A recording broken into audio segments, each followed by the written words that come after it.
মিলে এই পৃথিবীতে অন্যায়ের রাজত্ব কায়েম রেখেছিল, লক্ষ লক্ষ মুসলমানকে ঘর হারা করেছিল, এতিম করেছিল, সিরিয়ার জমিন রক্তে ভাসায় দিছিল যেই জালেম, সেই স্বৈর শাসক জালেম 24 বছরের জুলুমের অবসান করে গতকালকে ওই জালেম ভাইগা গেছে। ইমানদারের বিজয় হয়েছে, মুজাহিদিনদের বিজয় হয়েছে। মুসলমানের ছেলেরা মনে রাখো, সারা পৃথিবী জুড়ে উইকেট পড়তে আছে। আগামী উইকেট নেতানিয়াহু, ইসরায়েলের ওই প্রধানমন্ত্রী, এই সামনের উইকেট, এই উইকেটও পড়ে যাবে ইনশাআল্লাহ। আমরা পেঁয়াজ বন্ধ করে দিবে, আলু তার আব্বার, পেঁয়াজ কি ইন্ডিয়ার আব্বার? কথা বলো না মিয়া। তাইলে তাইলে কিসের ভয় দেখায়? 110 কোটি জনগণ তাদের। আরে মুসলমান তো 110 কোটিকে ভয় পায় না, 210 কোটিকে ভয় পায় না। আমাদের সংখ্যা হিসাব না, আমাদের শুধু একজন, আগেও একজন, এখনো একজন, আগামী তো আমাদের একজন, তিনি আল্লাহ।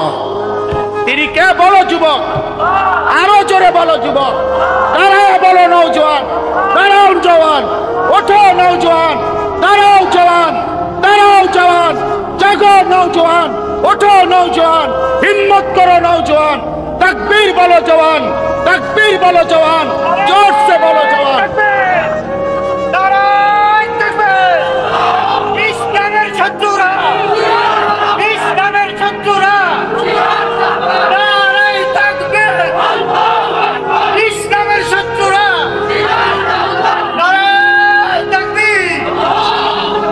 এটা মনে রাখতে হবে। এদেশ ইস্কনের না, এদেশ মুসলমানের। বলো এদেশ ইমানদারের। এদেশে কালেমার পতাকাই উঠবে। এদেশে হিন্দু থাকুক মানা নাই, কিন্তু ইস্কনের গুন্ডারা থাকতে পারবে না, ইস্কনের সন্ত্রাসীরা থাকতে পারবে না। তোমরা যুবক জাগবা তো ইনশাআল্লাহ, তোমরা হুঙ্কার ছাড়বা তো ইনশাআল্লাহ। কলিজার খুন দিয়ে হলেও মাতৃভূমির স্বাধীনতা, সার্বভৌমত্ব, প্রতি ইঞ্চি জমিন আমরা রক্ষা করব ইনশাআল্লাহ। বলো ইনশাআল্লাহ, জোরসে বলো ইনশাআল্লাহ। বসো ইনশাআল্লাহ। ছেলেরা, বাপ, তোমরা যারা এই ডান দিকে ওইদিকে দাঁড়ায় আছো, মেহেরবানি করে আমি অনুরোধ করলাম আল্লাহর ওয়াস্তে বসো। বসলে ভাইয়া ভালো হবে। আমি অনুরোধ করলাম ছেলেরা তোমরা দাঁড়ায় থাকো না, ওইদিকে গিয়া বসো, পেছনে বরকত হবে। এটা আমার অনুরোধ, এটা রক্ষা করো কথা। আমি বললাম যাও ভাই, ওইদিকে যাও, পেছনে যাও, যাও ছেলেরা যাও। কথা না শুনলে তো চলেই যাও। যার কথাটা পছন্দ হলো না, তুমি বাইরে চলে যাও, তাহলে আরো ভালো হয়। 2-4 জন না শুনলে কি হয়েছে? বসো সবাই, সবাই বসতে হবে। এটা বিপদ। এই যে ভাই বসো, বসো বাপ। ওই যে আপনারা, এই যে প্যান্টওয়ালা ভাই পকেটে বসেন।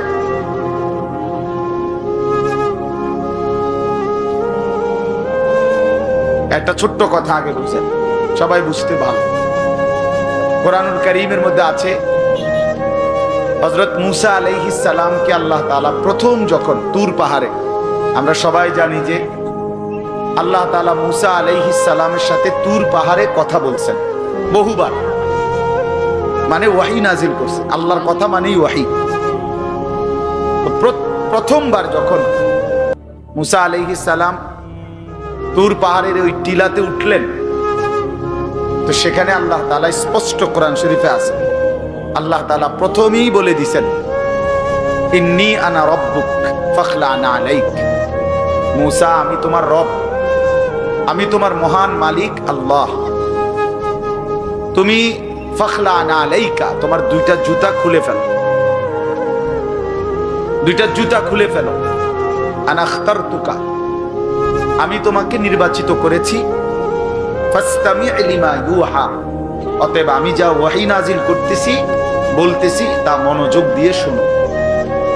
তাহলে এখন কি বোঝা গেল? তাফসীরের মধ্যে আছে জুতা খুলতে বললেন কেন? প্রশ্ন হলো জুতা খুলতে বললেন কেন? কথা বললে বলবে, তো আল্লাহ তাআলা এটা বুঝাইছেন, মূসা আমি রব্বুল আলামিনের কথা শুনবার আদব জুতা খুলে বসে, এই জন্য আদব শিখাইছেন, আদব শিখাইছেন। কোরআন সুন্নাহর ইলমের মধ্যে, কোরআন সুন্নাহর জ্ঞানের মধ্যে একটা জিনিস ভীষণ জরুরি, সেটা হলো আদব। দুইটা জিনিস একসাথে গঠন করতে হয়। এই জন্য আমাদের মাদ্রাসাগুলোতে দুই জিনিস একসাথে পড়ায়, একটা হলো ইলম আর একটা হলো আদব। এই জন্য মাদ্রাসাওয়ালারা তাদের বাচ্চাদেরকে যেমন পড়ায়, তো বাচ্চার ওযু, গোসল, চলা ফেরা, উঠা বসা, কথাবার্তা, চাল চলনের দিকেও নজর রাখে, যে ছেলেটা দাঁড়াইয়া পেশাব করে কিনা, ছেলেটা টয়লেট পেপার ব্যবহার করে কিনা, দস্তরখান বিছায়া খানা খায় কিনা, বাবা মাকে সালাম দেয় কিনা, ইত্যাদি ইত্যাদি। মানে শুধু শব্দ মুখস্থ করছে, পড়া দিছে, পড়া নিছে, এটা না, তার সাথে সাথে তার জীবন গঠন হচ্ছে কিনা, আদব শিখতেছে কিনা, আখলাক শিখতেছে কিনা, এইটা হলো একই সাথে লক্ষ্য থাকে। এই জন্য হাদিসের মধ্যে আছে, আমাদের প্রিয় নবী সাল্লাল্লাহু আলাইহি ওয়াসাল্লাম বলছেন, আল্লামানি রাব্বি ফাআহসানা তা'লিমি ওয়া আদ্দাবানি রাব্বি ফাআহসানা তা'দীবি। এই একটি হাদিসে নবীজি দুইটা কথা বলছে, যে আমার আল্লাহ আমাকে সর্বোত্তম ইলম, জ্ঞান শিখিয়েছেন, এবং আমার আল্লাহই আমাকে সর্বোত্তম আদব শিখিয়েছেন। তাহলে একই সাথে বলছে নবীজি, আল্লামানি রাব্বি আদ্দাবানি রাব্বি, আল্লাহই আমাকে ইলম শিখিয়েছেন, আল্লাহই আমাকে আদব শিখিয়েছেন। কেন নবীজি বাম পাও দিয়া টয়লেটে ঢুকছেন? কেন ডান পাও দিয়া মসজিদে ঢুকছেন? মনে করেন এই যে প্রতিটা নড়াচড়া, হাত্তাল হারাকাত ওয়াস সাকানাত, নবীজির প্রতিটি স্থিরতা, প্রতিটা নড়াচড়া, সবটাই আল্লাহ তাআলার ফয়সালা, আল্লাহ তাআলার পক্ষ থেকে নির্ধারণ করা।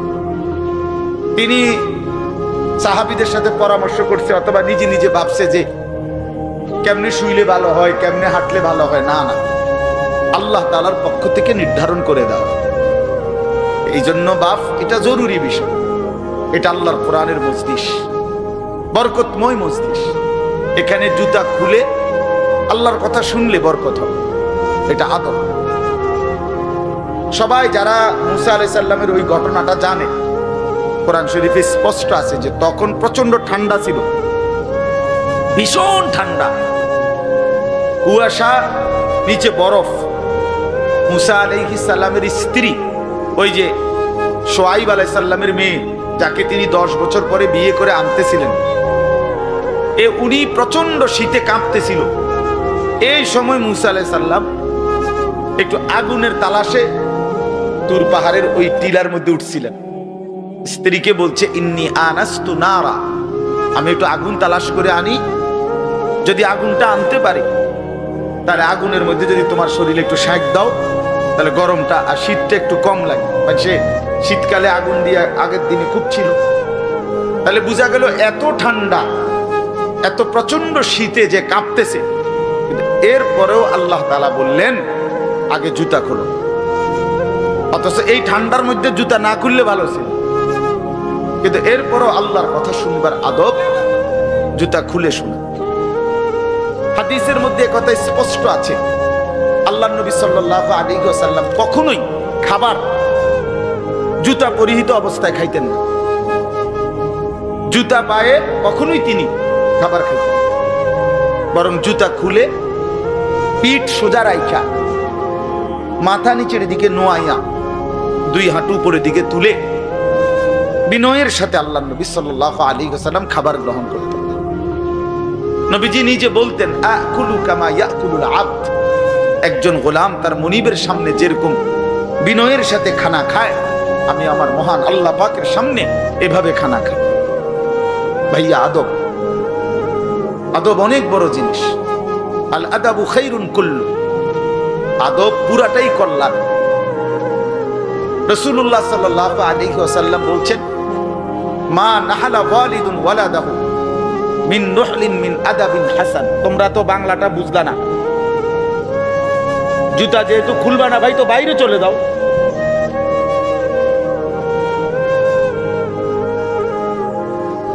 আশ্চর্য মানুষ। না না, অনেকের আছে গাদ্দারি স্বভাব, যে আমি যেমনি আছি এমনি শুনবো। এটা সিধা করতে হবে। জিন্দেগি যদি সোজাই না হয় তো বললাম কারে, বললাম কাকে? শুধুই কেবল ভাইয়া শুনলাম একজনের পরিচিতি আছে, একজনের জনপ্রিয়তা আছে, একজনের সুর আছে, একজনের টান আছে, একজনের জোরে গলার আওয়াজ আছে, তো এই কারণে জড়লাম। কি ফায়দা এতে ভাই? কথা বুঝেন নাই? আমারে মনে করেন 1 কোটি মানুষ চিনে, তো আপনার লাভ কি? আমারে 10 কোটি মানুষ চিনে, সারা পৃথিবী চিনে, তো আমারে চিনলে তোমার লাভ কি? তুমি কি বদলাইলা এটা না দেখার বিষয়। আমি আমার জন্য কি গ্রহণ করলাম, এখানে কার জনপ্রিয়তা আছে না নাই, এটা দিয়ে কে ঘাস কাটে? জনপ্রিয়তা দিয়া হয় কি? কিচ্ছু না, কিছুই না।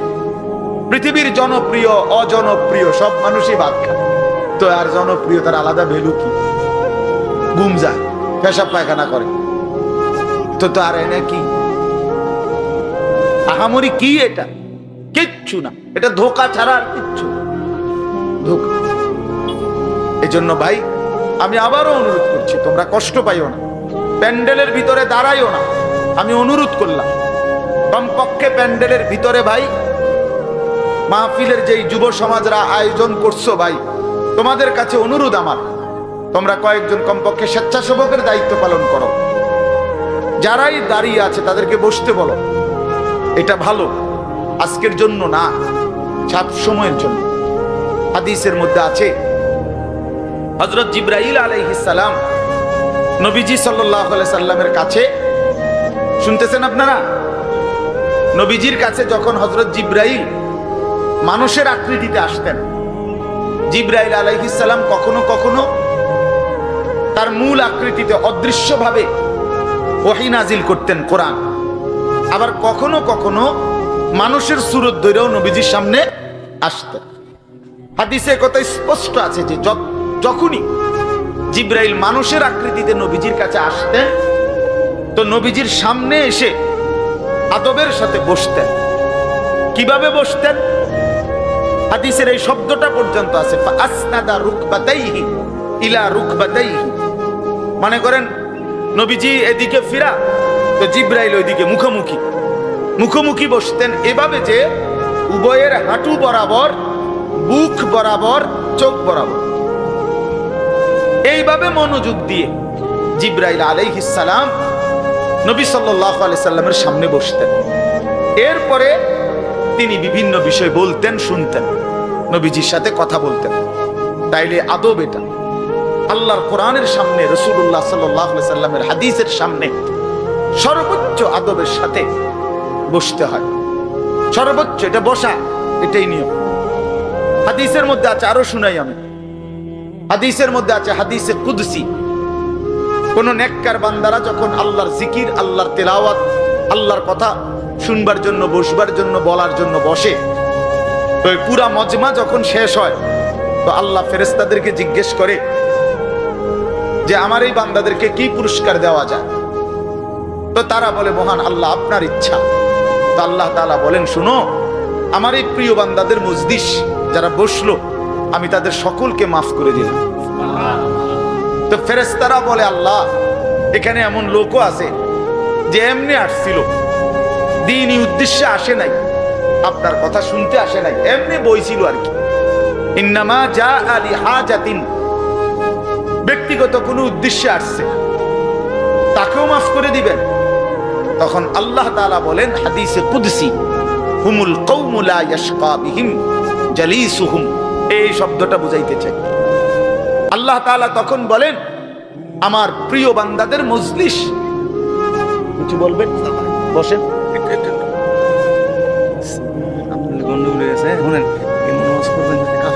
আপনার বলেন, বসেন না, বসেন, বসেন আপনি। তো এই জন্য হুমুল কওমু লা ইয়াশকা বিহিম জালিসুহুম, এমন কওম, যে কওম, আল্লাহ বলে আমার নেক বান্দাদের মজলিস এমন মজলিস যেখানে যেই বসছে আমি আল্লাহ কাউকে বঞ্চিত করি। কাউকেই বঞ্চিত করব না, বরং ফেরেশতারা শোনো আমি সকলকেই মাফ করে দিলাম। তাহলে এইখানে কথাটা কি, যে জালিসুহুম, আমার নেক বান্দাদের সাথে যারা বসছে আমি সকলকে মাফ করে দিলাম। তাহলে বোঝা গেল বসার গুরুত্বটা আলাদা। এই এতগুলো কথা বলার পরে আর আমার পক্ষে আর কিছু বলার নাই এই বিষয়ে।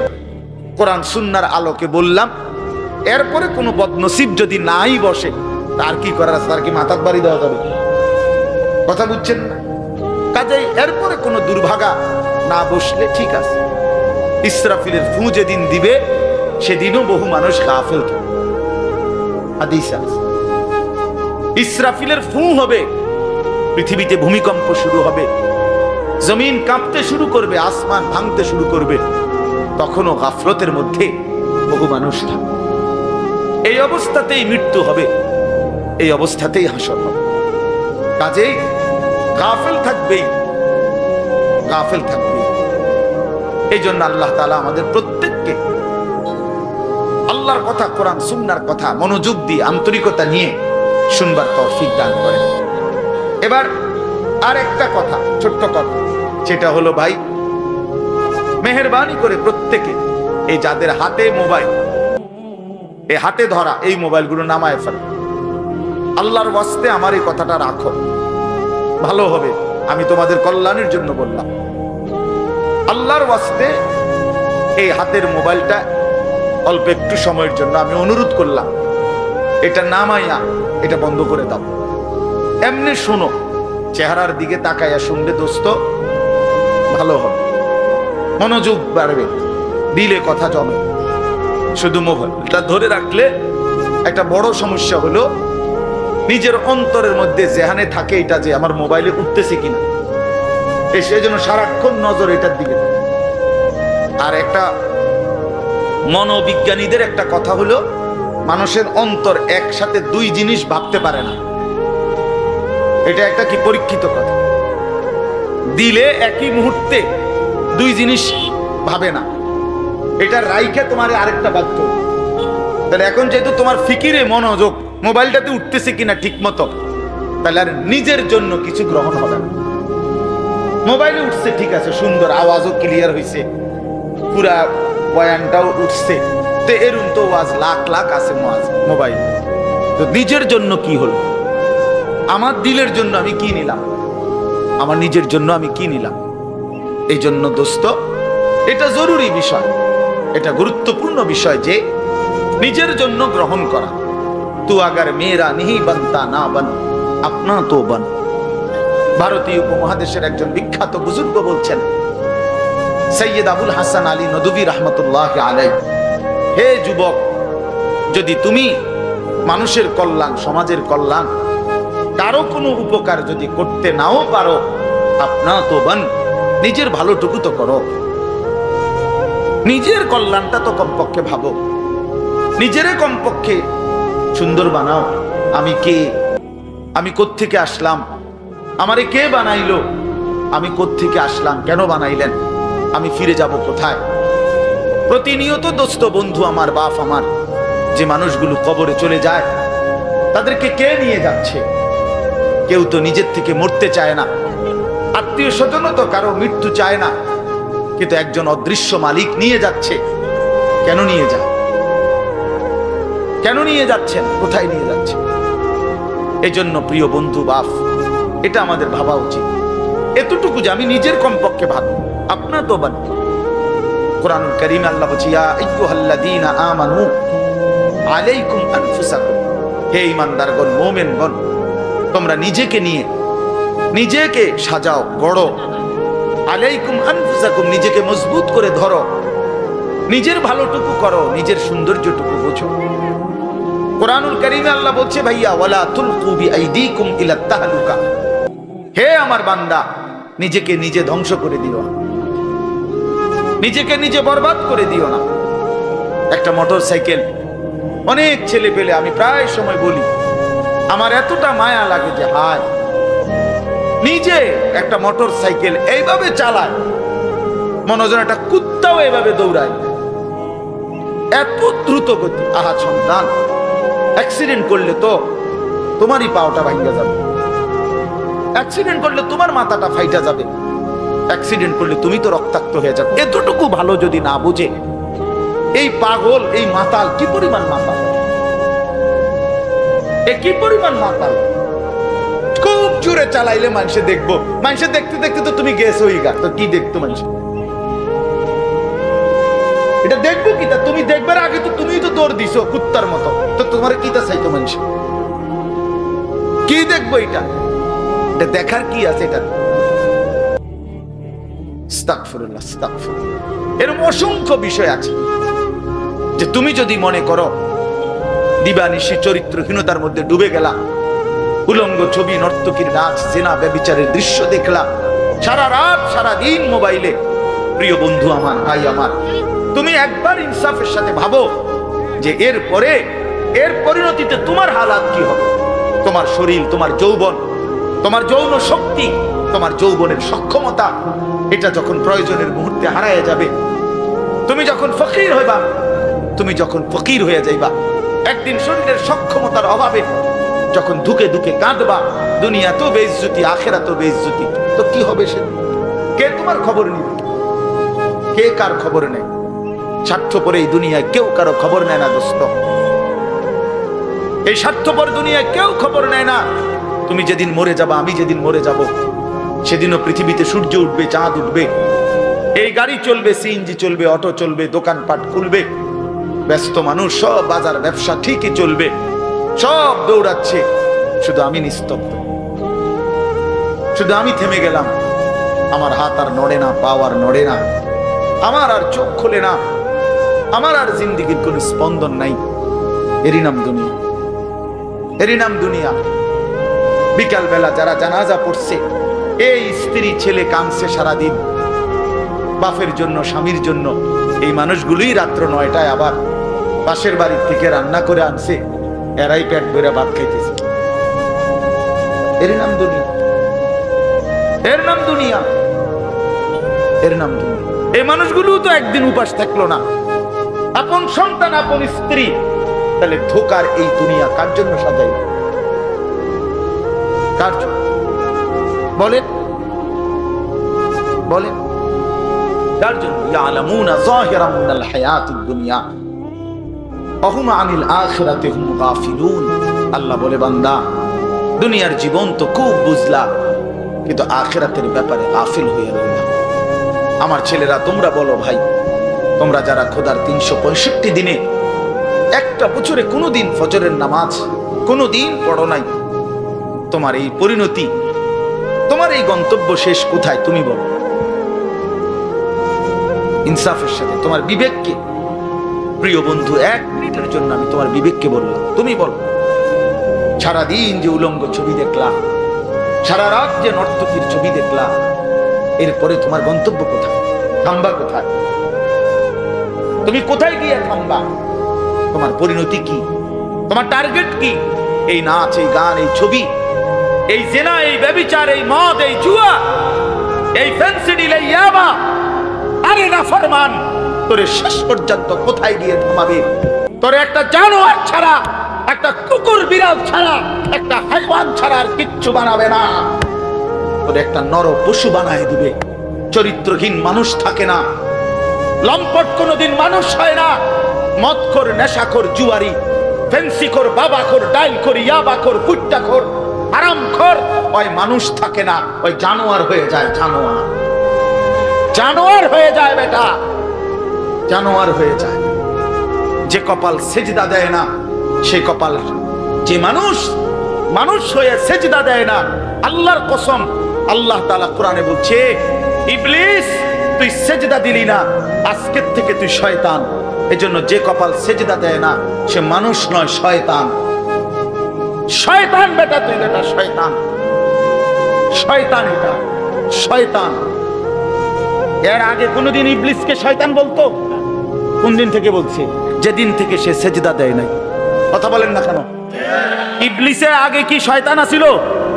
সেজদা যেদিন দিল না, সেদিন থেকে মালিক বলল, আজকের থেকে তুই শয়তান। ইবলিস যেদিন সেজদা দিল না, সেদিন আল্লাহ বলল, ফাখরুজ ফা ইন্নাকা রাজিম, বের হো, আজকের থেকে তুই রাজিম, অভিশপ্ত, মালউন, অভিশপ্ত, রাজিম। আল্লাহ বলছে ওয়া ইন্না আলাইকাল লানাতা ইলা ইয়াউমিদ্দিন। ইবলিস তুমি সিজদা দিলা না, মনে রেখো আজকের থেকে কিয়ামত দিবস পর্যন্ত তোর উপরে আমি আল্লাহর লানত। এজন্য বেনামাজি তোর উপরে আল্লাহর লানত,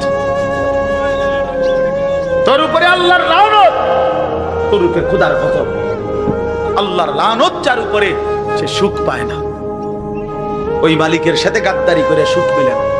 খবর নিয়ে দেখো, তুমি না জানলে আমি জানি। জিন্দিগির আজ 21 বছরের এই ওয়াজের জীবনে কত শত মানুষ জীবনের কত দুঃখ বেদনা আমরা তো শুনি না। আমরা কাছে দোয়া চাই না।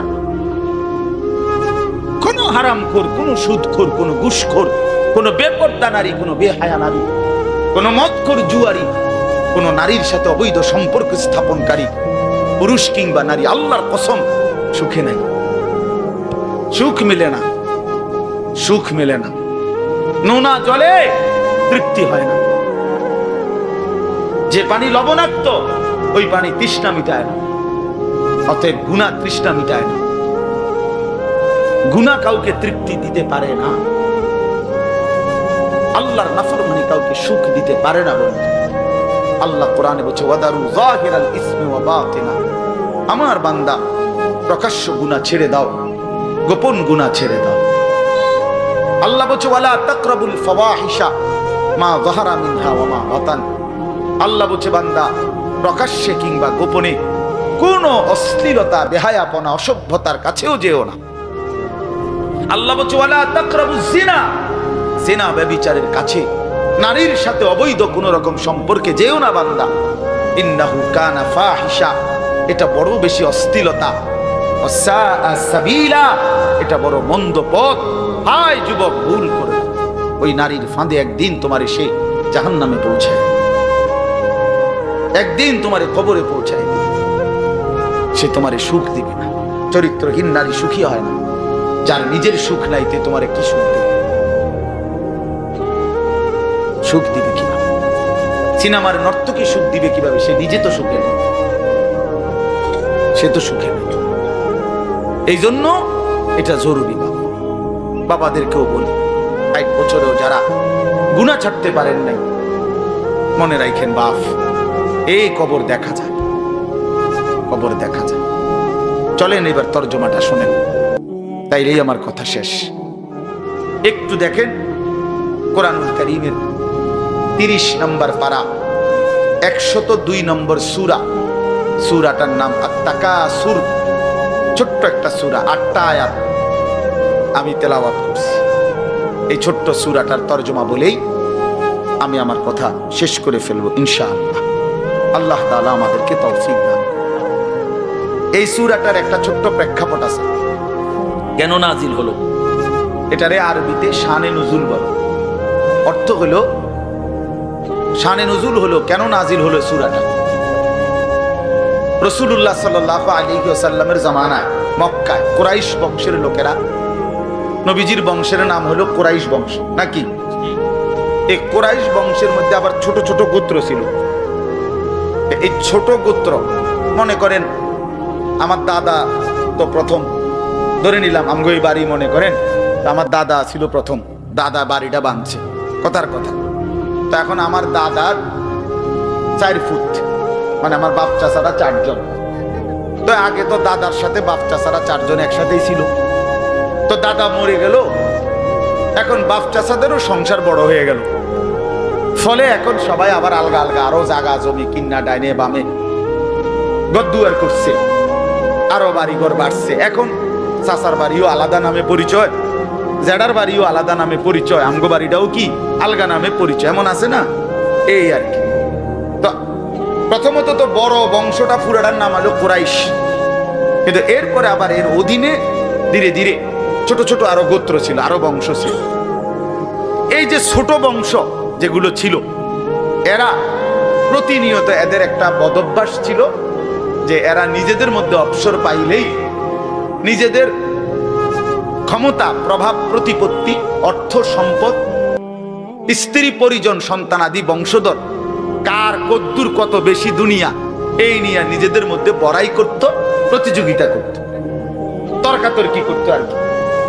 হ্যাঁ, নিজেদের মধ্যে বিতর্ক করত। আমার চাচা এই, আমার জেঠা এই, আমার মামা এই, আমগো বাড়িতে এত আছে, টাকা এত, বাড়ি এত, জায়গা এত, জমি এত, তোর আর কিতাবে না। এগুলো আমাদের মধ্যে হয় না এমন? এরকম ওরা প্রচন্ড ভাবে এইটা নিয়ে বিতর্ক করত। অর্থ সম্পদ এবং ক্ষমতা, প্রভাব প্রতিপত্তি এবং বংশধর নিয়ে নিজেদের মধ্যে গর্ব এবং অহংকার করত, প্রতিযোগিতা করত, কার কত বেশি। দুনিয়া দুনিয়া তো এটা তাদের একটা অভ্যাস ছিল। এর মধ্যে দুইটা গোত্র, বনু আব্দে মানাফ এবং বনু সাহাব, ওই কুরাইশের শাখা, এই দুইটা গোত্রের নাম। একদিন তারা এই দুই গোত্র প্রচন্ড তর্কে লাগছে, কার বংশ বড়, কার সম্পদ বেশি, কার ক্ষমতা বেশি কইতেছে। এরা একবার কয়, এরা একবার কয়। এই বলতে বলতে যার জের বড়ত্ব, দুনিয়ার অহংকার, দুনিয়া বাড়ানোর এই নেশা বুঝাইতে বুঝাইতে এক পর্যায়ে ওই বনু সাহাম একটা গোত্র, তারা বনু আব্দে মানাফ এই পরিমাণ বলছে যে তারা হিসাব করছে যে আমগো কইমা যাইতে আছে, মানে এরা হাইরা যাবে হিসাবে। এরার থেকে মানে হিসাব দিতে গিয়া আর মিলাইতে পারতেছে না, এগো বাইরে গেছে। এই তখন এরা এই বনু সাহাম এই গোত্র কইল কি, অগরে এদিগাও, কই কবরস্থানে আসো। কোথায়? কবরস্থানে আসো, আসো কবরস্থানে। কবরস্থানে কি আসো না? তা আইসা এবার কবরস্থানের সামনে আইসা তাগো ওই মুর্দা যারা কবরে, তাগো বংশের এবার এই হ্যাগো হিসাব দেয়া গেছে। এই বেটা আমার চাচা মরলে কি হইছে, চাচা কি আছিল তুই জানোস? আমার দাদা মরলে কি হয়েছে বেটা? হ্যাঁ, আমার দাদার ভয়ে দাদা নিজে কাঁপতো বেটা। তার মানে এবার অহংকার করতে করতে, দুনিয়ার বড়াই বুঝাইতে বুঝাইতে, জীবিত দিয়ে আর হিসাব না মিলাইতে পাইরা কই গিয়া পড়ছে? কবরস্থানে গিয়া পড়ছে। এদের এই মন্দ আচরণ আল্লাহ তাআলা নারাজ হয়ে, আল্লাহ তাআলা তখন এই আচরণের কারণে কোরআনুল কারীমের এই সূরাটা নাজিল করছেন। 102 নম্বর সূরা আত-তাকাসুর নাজিল করে আল্লাহ বললেন, হায় বান্দা, কি করছো? করছোটা কি?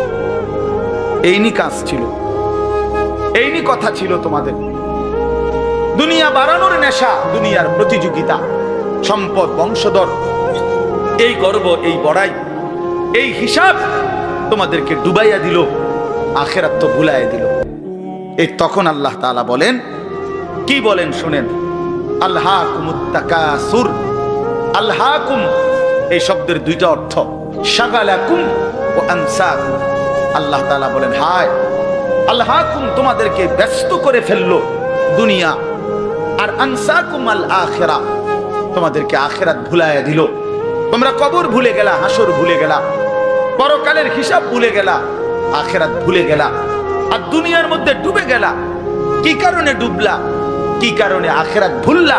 আর তাকাসুর এই বাড়ানোর প্রতিযোগিতা, অর্থ সম্পদ, ক্ষমতা, বংশধর, টাকা পয়সা, মাল দৌলত, এগুলো বাড়ানোর নেশা তোমাদেরকে আখিরাত ভুলাইয়া দিল আর দুনিয়ার মধ্যে ডুবাইয়া ফেললো, ব্যস্ত করে ফেললো। হাত্তা যুরতুমুল মাকাবির, আল্লাহ বলেন, হায় বান্দা, এক পর্যায়ে কবরস্থানেই পৌঁছে গেল। এর ডাইরেক্ট কথা, শেষ পর্যন্ত কবরস্থানে চলে গেল। অহংকার করতে করতে, বড়াই করতে করতে, দুনিয়া সাজাইতে সাজাইতে, দুনিয়া মিলাইতে মিলাইতে। এ কথার দুই অর্থ। এবার এক হলো সরাসরি ওদেরকে বলছে কাজটা তোমরা ভালো করলা না, আরেকটা হলো আমাদের সবাইকে বলছে, আমার বান্দারা, তোমরা যারা এই পরিমাণ দুনিয়া নিয়ে ব্যস্ত হইলা, দুনিয়া সাজাইতে লাগলা, যে এক পর্যায়ে এই দুনিয়া সাজাইতে সাজাইতেই হাত্তা যুরতুমুল মাকাবির, কবরে পৌঁছে গেলা, একদিন মরে গেলা, অথচ আখিরাতের কোনো পুঁজি নাই, কবরের কোনো সামান নাই। কামটা কি করল? কামটা কি? কাজটা কি করলা বান্দা? কি করল? হায় বান্দা, 60 বছর বয়স, আজও আখিরাতের পুঁজি করল। 30 বছর, আজও আখিরাতের পুঁজি করল। এরই মধ্যে তো একদিন কবরেই পৌঁছে যাবে। কবরেই এই যে দেখেন কবরবাসীদের রুহের মাগফিরাত কামনায় মাহফিল, আমি এই জন্যই আয়াত করছি। পুরা কোরআনুল কারীমের মধ্যে এই একবারই কবর এই শব্দটা আছে এই সূরার মধ্যে একমাত্র। হাত্তা জুরতুমুল মাকাবির, এই কবরস্থান কবর এই কথাটা কোরআনের এই সূরাতেই আছে। আল্লাহ তাআলা বলেন, বান্দা দুনিয়ার লোভে ডুবে আখিরাতকে ভুলে তুমি বাড়ানোর নেশা, তোমার প্রতিযোগিতা, আরো চাই আরো চাই আরো চাই আরো চাই, এটা তো একদিন তোমার এই কবরস্থানেই পৌঁছায় দিল, কবরস্থানে পৌঁছায় দিল। আমার বাপ, আমার বন্ধু, আমার জওয়ান সাথী সবাই নিয়ে ভাবি, আমিও আপনিও ইনসাফের সাথে।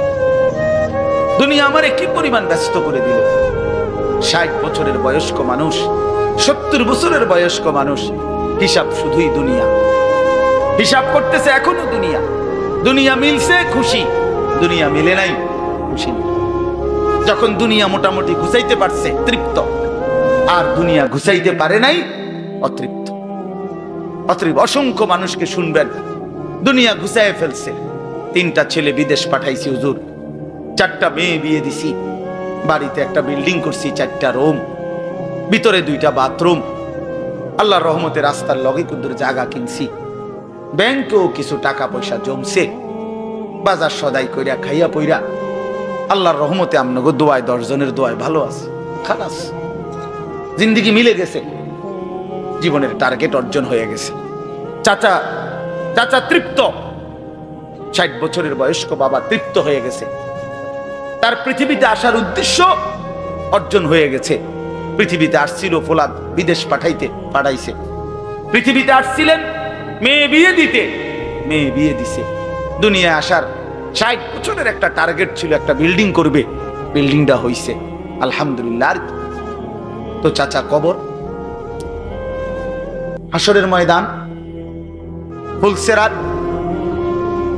মিজান, আমল নামা, জান্নাত জাহান্নাম, এগুলো কার জন্য? এগুলো কার জন্য? এগুলো কার জন্য? কই সেগুলোর কথা দিয়ে বললেন না? ইয়ালামুনা যাহিরাম মিনাল হায়াতিদ দুনিয়া, দুনিয়া তো খুব বুঝলা বান্দা, ওহুম আনিল আখিরাতি হুম গাফিলুন, আখিরাতের ব্যাপারে তো গাফিল হয়ে রইল। যুবক ছেলে, তোমাদের হালাত কি? তোমরা মনে করছো তোমাদের লজ্জাস্থানের যৌনতার একটা শাহওয়াত আছে, চাহিদা আছে, এই চাহিদাটা যদি পূরণ হয়, নারী ছবি, বন্ধুদের অসৎ আড্ডা, মোবাইলের অস্থির ছবি, এই জেনা ব্যভিচারের যে কোনো সুযোগ কিংবা কোনো অসভ্যতা নোংরামির কোনো সুযোগ পাইছো, জীবন উপভোগ করতেছো, খালাস খালাস। কোথায় নামাজ, কোথায় আখিরাত, কোথায় মৃত্যু, কোথায় কবর? আহা বাপ, কিছুই মনে করেন, কিছুই মনে করেন, কিছুই মনে করেন। এরই নাম জিন্দেগি, এরই নাম মুসলমান। এখানেই জীবনের সমাপ্তি, আর কিছু নাই। কবর বলতে কিছু নাই, আখিরাত বলতে কিছু নাই। আল্লাহ তাআলা বলেন, বান্দা আল্লাহকুমুত তাকাসুর, আহা বান্দা দুনিয়ার নেশা তো তোমাদেরকে ভুলায় দিল আখিরাত। হাত্তা জুরতুমুল মাকাবির, এরই মাঝে তো একদিন কবরেই পৌঁছে, একদিন কবরে পৌঁছে তুমি তো উপলব্ধি করবা, কাল্লা সাউফা তা'লামুন সুম্মা কাল্লা সাউফা তা'লামুন। আল্লাহ তাআলা বলে, বান্দা শোনো, সাবধান, কাজটা ভালো করলা না, দুনিয়ায় ডুবে গেলা, আখিরাত ভুলে গেলা। সাউফা তা'লামুন, 2 বার বলছে একটা কথা আল্লাহ। অল্প সময়ে তুমি জানতে পারবা, অল্প সময়ে তুমি জানতে পারবা। তাফসীরের মধ্যে লিখছে 2 বার কেন বললো আল্লাহ? আল্লাহ বলেন, হে নাফরমান বান্দা, তোমারে আমি একবার কবরে আযাব দিয়া বুঝাবো তোমার এই নাফরমানির পরিণতি কি, আরেকবার হাসরে নিয়া জাহান্নামের আযাব দিয়া বুঝাবো তোমার এই নাফরমানির পরিণতি কি। তুমি সেদিন বুঝবা বান্দা, আমার কবর কি, আমার আখিরাত। রাসূলুল্লাহ সাল্লাল্লাহু আলাইহি ওয়াসাল্লাম বলেন, নাফরমান যখন কবরের প্রশ্নের জবাব দিতে পারবে না, তো আল্লাহ তাআলার পক্ষ থেকে ফেরেশতাদেরকে বলবে, আফরিশুহু মিনান নার ওয়ালবাসুহু মিনান নার ওয়াফতাহু লাহু বাবান ইলান নার।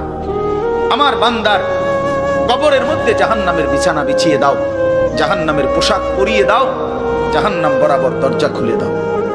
ফেরেশতারা এই তিনটা কাজ করে এই ফেরেশতারা সরে যাবে। আল্লাহর নবী সাল্লাল্লাহু আলাইহি সাল্লাম বলেন, কবর তখন তাকে একটা চাপ দিবে। এই চাপে এই ব্যক্তি ডান পাশের মাটি বাম দিকে, বাম দিকের মাটি ডান দিকে, এইভাবে আইসা চাপ মারবে। আল্লাহ রসুল বলে ডান পাশের হাড্ডি পাঁজরের এই সাটনার হাড্ডি ভাঙ্গা বাম দিকে ঢুকে যাবে, বাম দিকের গুলো ডান দিকে। উদাহরণ দিয়ে বুঝাইছে নবী, হাত্তা তাখতালিফা আদলাহু, এভাবে দুই আঙ্গুল যেমন একটা আরেকটার মধ্যে ঢুকে যায়, হাড্ডি পাঁজরের গুলো এইভাবে একটা আরেকটার সাথে ঢুকে যায়। আল্লাহ নবী সাল্লাল্লাহু আলাইহি সাল্লাম বলেন, ওয়া ইউকাইয়াদু লাহু মালাকুন আবকামু ওয়া আসাম্মু ওয়া আ'মা, তার কবরে এরপরে নাফরমানের কবরে একজন ফেরেশতা পাঠানো হবে। এই ফেরেশতা তিনটা গুণ, এই ফেরেশতা বোবা, এই ফেরেশতা বধির, এই ফেরেশতা অন্ধ। সে কথাও বলতে জানে না, কানেও শোনে না, চোখেও দেখে না। আল্লাহ রাসূল বলেন, ফায়ুতরাবু লাহু বিমিতরাকাতিম মিন হাদিদ, এই ফেরেশতা তখন তাকে লোহার গুর্জ, লোহার হাতুড়ি দিয়ে নাফরমানের বারবাতান বাইনা উযুনাইহি, দুই কান বরাবর মাঝখানে আঘাত করবে। এক একটা আঘাতে ফায়াসিহু সাইহাতান, নাফরমান এভাবে চিৎকার করবে, ইয়াসমাউহা মান ইয়ালিহি ইল্লা সাকালাইন, মানুষ এবং জিন ব্যতীত আল্লাহর কসম গোটা সৃষ্টি এই নাফরমানের আওয়াজ শুনতে পাবে, চিৎকার শুনতে। দোস্ত আমার, বন্ধু আমার, ছেলেরা আমার, জিন্দেগি বড় বেশি রঙিন মনে করছো তুমি। 18,000 টাকার একটা মোবাইলের কাছে হেরে গেল মুসলমানের ছেলে। মাত্র 20,000 টাকা দামের একটা মোবাইলের কাছে এত সুন্দর জীবন শেষ করে দিল। ভুল করে না, অল্প টাকায় বেচা গেল, অল্প কয়টা টাকায় হেরে গেল। বেঈমান তোমারে হারায় দিল। ইহুদি, খ্রিস্টান, নাস্তিক, মুরতাদ একটা নারীর উলঙ্গ ছবি অথবা অর্ধ উলঙ্গ ছবি দিয়া, যারে তুমি ধরতেও পারো না, ছুঁইতেও পারো না, শুধু ছবি দেখাইয়ে তোমারে শেষ করে দিল। তোমার দুনিয়াও নষ্ট করে দিল, আখিরাতও নষ্ট করে দিল। হায় হায়, এর চাইতে বড় ব্যর্থতা আর কিছু হতে পারে। আমার কথা মনে রাখো বাপ আমার, প্রিয় বন্ধু আমার, সন্তানরা আমার, ছেলেরা আমার, ভাই আমার, যুবক, আমি যদি আর কোনোদিন বলতে নাও পারি, এই একবারই বলব, এতটা সুন্দর জীবন নষ্ট করে দিও না ভাই, এতটা সুন্দর জীবন নষ্ট করে দিও না ভাই। মেহেরবানি করে বরবাদ হইও না, চরিত্রহীন হইও না। কোরআন কারীমের মধ্যে আছে, আল্লাহ তাআলা বলেন, নারীর সাথে অবৈধ সম্পর্ক স্থাপনকারী ব্যভিচারী, এই জিনাখোর, আল্লাহর কসম আল্লাহ বলছে, ইউদাআফ লাহুল আযাবু ইয়াউমাল কিয়ামাহ। ব্যভিচারী, জিনাকারী, জিনাকারী, ব্যভিচারী। মনে রাখবা ছেলেরা, নারীর সাথে কেউ যদি কথা বলে, সেও চোখের জেনা করে। নারীকে যদি কেউ হাত দিয়ে ধরে স্পর্শ করে, সে হাতের জেনা। কথা বললে জবানের জেনা, কানে শুনলে তার কথা ভিন নারীর আওয়াজ অথবা তার ভালোবাসার বিশ্রী কথাবার্তা, অবৈধ কথা, তো এটা কানের জেনা। তার সাথে পায়ে হেঁটে এগিয়ে গেলে পায়ের জেনা। অন্তর দিয়ে কল্পনা করলে নারীকে নিয়ে, অন্তরের জেনা। আর লজ্জাস্থান দিয়ে জেনা করলে সেটাও জেনা। আল্লাহর কসম, নবী বলছে সবটাই জেনা। চোখেরটাও জেনা, হাতেরটাও জেনা, পায়েরটাও জেনা, দিলেরটাও জিনা, মুখেরটাও জিনা, শব্দটাও, আবার লজ্জাস্থানেরটাও জিনা। অতএব যে কোনো স্বামী স্ত্রীর সম্পর্ক ব্যতীত ভিন নারী, ছবি হোক বাস্তবে হোক, নারীর সাথে যার সম্পর্ক, আল্লাহর কসম, রব্বে কাবার কসম, সে ব্যভিচারী, লম্পট, দুশ্চরিত্র, জেনাকার। আর আল্লাহ বলছে, আমি তোরে ডবল ডবল ইউদাআফ, ইউদাআফ অর্থ ডবল রিডবল শাস্তি দেব কিয়ামতের দিন। ওয়া ইয়াখলুদ ফীহি মুহানা, এবং আল্লাহ বলে তারে বেইজ্জতি কইরা, লাঞ্ছিত কইরা চিরস্থায়ী জাহান্নামে ফেলে দেব। দোস্ত আমার, মনে রাখো বাপ, আমি খোলামেলা বললাম, আমি পরিষ্কার বললাম। হাজারো ছেলে তোমাদের চেহারা দেখে বোঝা যায় ভাইয়া। এখানেও তোমরা অনেক ছেলে চেহারা দেখলে বোঝা যায় আজকের সারা দিনে এক ওয়াক্ত নামাজ পড়ো নাই। কেমনে এত বড় পাষাণ হইলা? আল্লাহকে এইভাবে কেমনে ভুলে গেলা? কেমনে ভুলে গেলা? কেমনে ভুলে গেলা? কোরআন শরীফের আমি দুইটা কথা বলি। একটা কোরআন শরীফের আয়াত আছে, আমার বাপ আপনাদেরকেও শুনাই, আপনারা আপনাদের ছেলেদেরকে বইলেন। প্রয়োজনে ছেলেটাকে হাতে ধরে একটাবার চোখের পানি ফেলেন, মেয়েটারে হাতে ধরে চোখের পানি ফেলেন। আল্লাহ কোরআনে বলছে ফাবি আইয়ি হাদিসিম বাদাহু ইউমিনুন, 29 নম্বর পারায় সূরা মুরসালাতের মধ্যে এই আয়াতটা আছে। আল্লাহ বলে, বান্দা এই 30 পারা কোরআন আমি নাজিল করেছি, আমার সর্বশ্রেষ্ঠ কথা এগুলো। 23 বছরে আমি আমার রাসূলের কাছে এগুলো নাজিল করেছি তোমাদের জন্য। এক একটা কথা বান্দা কোরআনুল কারীমের মধ্যে আমি বারবার বলছি, আকিমুস সালাহ আকিমুস সালাহ আকিমুস সালাহ 80 বারের চাইতে বেশি বলছি। ইয়া আইয়ুহাল্লাযীনা আমানু, হে ঈমানদারগণ, হে ঈমানদারগণ, 89 বার, 8 9 89 বার আল্লাহ এই শব্দ দিয়ে আমাদেরকে ডেকেছেন। হে ঈমানদারগণ, হে ঈমানদারগণ, হে ঈমানদারগণ, 89 বার ডাকছে। 80 বারের চাইতে বেশি নামাজের কথা আল্লাহ বলছে, ইত্তাকুল্লাহ ইত্তাকুল্লাহ ইত্তাকুল্লাহ ইত্তাকুল্লাহ, আল্লাহকে ভয় করো, আল্লাহকে ভয় করো, আল্লাহকে ভয় করো। ওয়াইলুন ইয়াউমাইদিল লিল মুকাদ্দিবিন, সূরা মুরসালাতের একটা সূরাতে 10 বার, এক সূরার 50টা আয়াতের মধ্যে 10 আয়াতে এক কথা আল্লাহ 10 বার বলছে যে বান্দা তোমরা যারা নাফরমান মিথ্যাবাদী, সেদিন আখিরাতে তোমাদের জন্য জাহান্নাম জাহান্নাম জাহান্নাম জাহান্নাম জাহান্নাম 10 বার বলছে। তো আল্লাহ বলতে চাচ্ছে, বান্দা এতবার বললাম, এতভাবে বললাম, এত বড় শ্রেষ্ঠ কোরআন নাজিল করলাম, তুমি বান্দা এবার আমারে বলো যে বান্দা আমি আর কতবার বললে, আর কেমনে বললে, আর কোন কিতাব নাজিল করিলে, এক একটা কথা আর কতবার বললে তুমি আমারে মানতা, তুমি বলো।